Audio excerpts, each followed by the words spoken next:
അധ്യക്ഷനും ദേവദാസനും കടന്നത് എല്ലാ ദൈവങ്ങൾക്കും ദേവവരതനായ യേശുക്രിസ്തുനാമത്തിൽ സ്നേഹവന്ദനം. എന്റെ ഇന്നത്തെ ഭാവനയുടെ പേര് മമ്മിയും മുദ്രയേൽക്കരുത്. ജോളി വിവാഹിതരായിട്ട് 5 വർഷം കഴിഞ്ഞു. അല്പം താമസിച്ചാലും ദൈവം പ്രാർത്ഥന കേട്ടതിന്റെ ഫലം നൽകി തരുമെന്ന് ജോളി ഉറച്ചു വിശ്വസിച്ചിരുന്നു. ജോളിക്ക് അത്രമാത്രം വിശ്വാസമില്ലായിരുന്നെങ്കിലും ഭർത്താവിന്റെ ആഗ്രഹപ്രകാരം ഉപവാസവും പ്രാർത്ഥനയും മുടങ്ങാതെ നടത്തിക്കൊണ്ടിരുന്നു. ദൈവം നമുക്കൊരു മകനെ തരുമെങ്കിൽ കർത്താവിന്റെ വേലയ്ക്ക് വേണ്ടി അവന് വേർതിരിക്കണമെന്നും ബൈബിൾ സ്കൂളിൽ പഠിപ്പിക്കണമെന്നും ജോളിയോട് പറഞ്ഞിരുന്നു. ഏതായാലും ദൈവം പ്രാർത്ഥന കേട്ടവർ പ്രാർത്ഥന കൊടുത്തു. 2 പേരുടെയും പേരിന്റെ ആദ്യാക്ഷരം ചേർത്ത് കുഞ്ഞിന് ജോമോൻ എന്ന് പേരിട്ടു. ജോമോൻ ഉണ്ടായതിനു ശേഷം ജോളിയുടെ ഉപവാസവും പ്രാർത്ഥനയും മുടങ്ങി. എന്നാൽ എടുത്ത തീരുമാനത്തിൽ നിന്ന് വ്യതിചരിക്കുവാൻ ജോളി ഒട്ടും തയ്യാറായില്ല. ജോമോനെയും കൊണ്ട് സൺഡേ സ്കൂളിൽ പോകുന്നതിനും ദൈവവചനം പഠിപ്പിക്കുന്നതിനും വേണ്ട പ്രോത്സാഹനം കൊടുത്തുകൊണ്ടിരുന്നു. ജോമോൻ ദൈവവചനം പഠിക്കുന്നതിന് താല്പര്യമായിരുന്നു. തനിക്കൊരു പാസ്റ്റർ ആകണമെന്ന ആഗ്രഹം പലപ്പോഴും ജോമോൻ പിതാവിനെ അറിയിച്ചിട്ടുമുണ്ട്. രാവിലെ സ്കൂളിൽ പോകുന്നതിന് മുമ്പ് ആഹാരം കഴിക്കുന്നതിന് മുമ്പ് ജോമോൻ പ്രാർത്ഥിക്കണമെന്നത് ജോളിക്ക് നിർബന്ധമായിരുന്നു. എന്തെങ്കിലും വ്യത്യാസം കണ്ടാൽ മകനെ ശാസിക്കാറുമുണ്ട്. അപ്പോൾ ജോളി പറയും, അവൻ കുഞ്ഞല്ലേ, വലുതാവുമ്പോഴെല്ലാം പഠിച്ചുകൊള്ളും. നിങ്ങൾ ഇങ്ങനെ അവനെ എപ്പോഴും അസഹ്യപ്പെടുന്നത് എന്തിനാണ്? മകന്റെ വേദനയെ മാതാവിന് പ്രയാസമുള്ളതുകൊണ്ടാണ് ഇങ്ങനെ പറയുന്നതെന്ന് അറിയാമെങ്കിലും തക്ക സമയത്ത് വേണ്ട ശിക്ഷണം കൊടുക്കുന്നത് മകന്റെ ഭാവിക്ക് നല്ലതാണെന്ന് മനസ്സിലാക്കിയ ജോളി ഭാര്യയോട് ദേഷ്യപ്പെടാറില്ല. പ്രത്യേകം കുടുംബ പ്രാർത്ഥന ആ വിഷയം വെച്ച് പ്രാർത്ഥിക്കുമായിരുന്നു. ജോളിയുടെ കൂട്ടുകാരി ശ്വാസാമ പറയാറുണ്ട്, ഈ ജോണിച്ചാൻ എന്തൊരു ഭക്തിയാണ്, എന്റെ സണ്ണിച്ചാൻ ഇതുപോലെ ഭക്തിയൊന്നുമില്ല. സഹായത്തിന് മുടങ്ങാതെ പോകും, ദശാംശം പോയിട്ട് ശതാംശം പോലും മുടങ്ങാതെ കൊടുക്കാറില്ല. ഇത്രയുമൊക്കെ മതി എന്നാണ് അദ്ദേഹം പറയുന്നത്. വലിയ ഭക്തി മനുഷ്യരെ കാണിക്കാനാണ്, അത് അധികം നീണ്ടു നിൽക്കില്ല എന്നാണ് പലരുടെയും ജീവിതത്തിൽ നിന്നും അദ്ദേഹം മനസ്സിലാക്കിയിരിക്കുന്നത്. ഞാൻ വിലയേറിയ സാരി ധരിക്കുന്നതിനോ ആഭരണം ധരിക്കുന്നതിനോ ഒന്നും അദ്ദേഹത്തിന് യാതൊരു വിരോധവുമില്ല. എല്ലാം ദൈവം തരുന്ന ഭൗതിക നന്മകളാണെന്നാണ് അദ്ദേഹം പറയുന്നത്. ജോണിക്ക് റോസമ്മയെ പോലെ ആഡംബരമായി ജീവിക്കണമെന്നതാണ് ഇഷ്ടം. എന്നാൽ ജോണി നേരെ തിരിച്ചാണ്. ദൈവമക്കൾ വളരെ ലളിതമായ ജീവിതം നയിക്കണമെന്നാണ് ജോണിയുടെ ആഗ്രഹം. ജോണി ചിലപ്പോൾ പറയും, ആ റോസമ്മ എന്ത് ഭാഗ്യവതിയാണ്, കൈവെള്ളയിലാണ് സണ്ണി ഭാര്യയെ കൊണ്ട് നടക്കുന്നത്. എന്തെല്ലാം പറഞ്ഞാലും ജോണി മറുപടി ഒന്നും പറയാറില്ല. ജോണിയുടെ ആഗ്രഹം കർത്താവിന്റെ വരവെടുത്തു. എങ്ങനെയെങ്കിലും കർത്താവിന്റെ വരവെങ്കിൽ എടുക്കപ്പെടണം. ഭാര്യയും മകനെയും കൂടെ സ്വർഗത്തിൽ കൊണ്ടുപോകണം എന്നതാണ്. എന്നാൽ ഭാര്യയുടെ കാര്യത്തിൽ അല്പം പ്രയാസമുണ്ട്.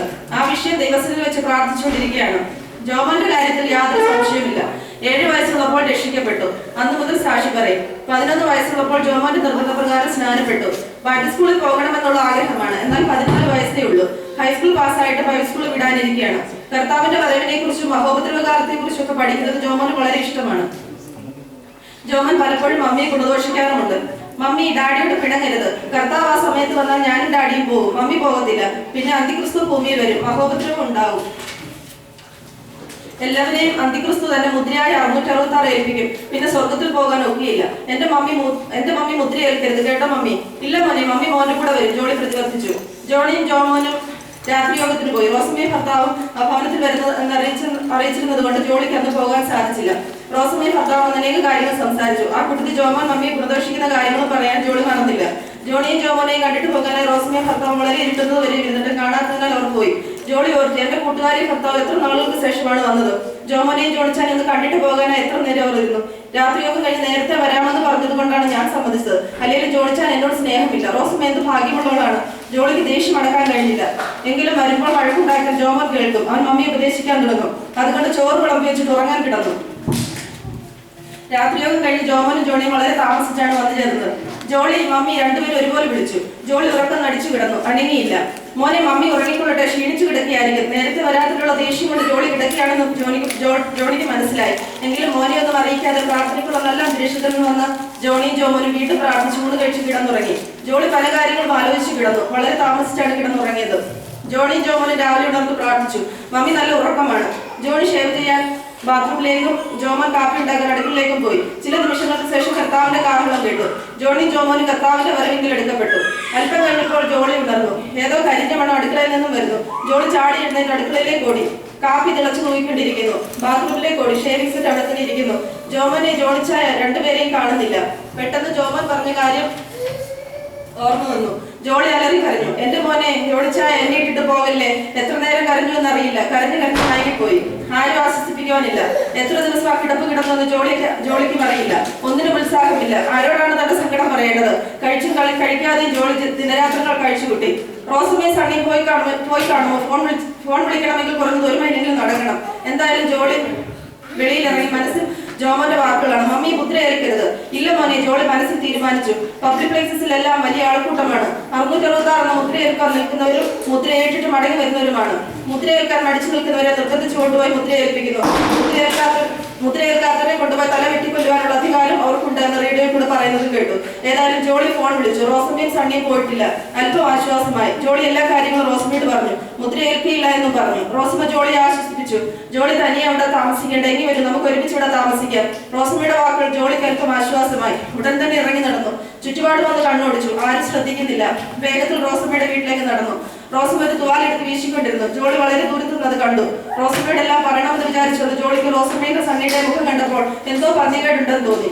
പുറകോട്ട് തിരിഞ്ഞു നോക്കിയപ്പോൾ 666 എന്ന് എഴുതിയ വാഹനം ദൂരത്തു നിന്ന് വരുന്നത് കാണാമായിരുന്നു.